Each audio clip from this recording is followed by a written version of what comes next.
It was in the second leg of the first race. The accident happened.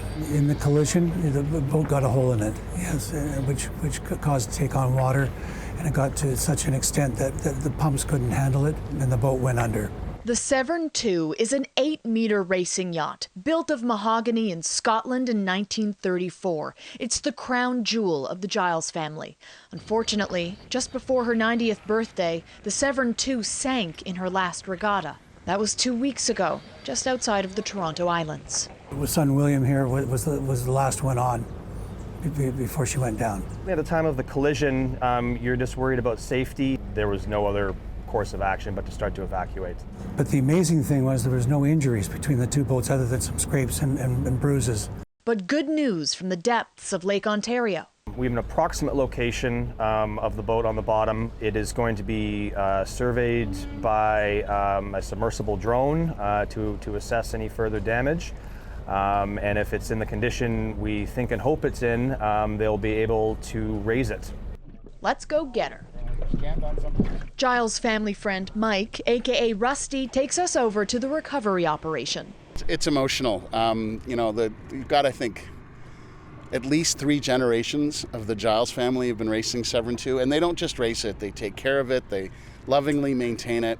It's a big part of their family. So when they lost it, the whole club kind of felt it. It was touch and go trying to hoist her from the sandy lake bed 180 feet below the surface. We then ran a remote operating vehicle down. We passed a line. We're attempting to connect her.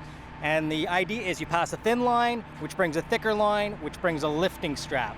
The problem we're facing right now is that there's a lot of debris down there because her sails are still on board, along with spare lines floating around. So we're getting a little bit tangled up. It's like trying to thread a needle in a haystack underwater. We're feeling very optimistic. They've made several attempts already, but we're down to the short strokes in the last couple, I think, this time around. But I think they may have it right, and hopefully we'll see the boat rise sooner than later. It took hours longer than expected. The line is choked around the mast. They just are trying to get it a little more choked, just so it's right secure up against the lifting point. It's amazing to see how, at the same time, heavy duty this is, but also how delicate it can be, how dexterous you have to be to get it around. It makes me think about what it must be like on a spacewalk, working with a robotic arm. And these guys are masters at it. And they also clearly know how precious what they're lifting is.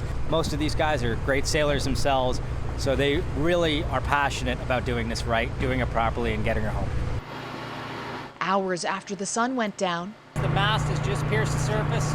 It's looking good right now. A lot more to come, though. finally at 3 o'clock in the morning, Severn II was above water. An owner said Gyles was there to greet her, already planning her regatta return. We're looking forward to getting her back in shape again, and making all the repairs and seeing her through into doing some racing before the season's over. After 2 weeks in the murky depths of Lake Ontario, Severn II sees the light of day. I thought that weekend, to be honest, that we would never see her again. To have her above water and on her way to be repaired up at our uncle's shop, I couldn't be happier. Their hearts sank with the ship, but the sailing community's collective might brought her back and will keep her afloat for years to come.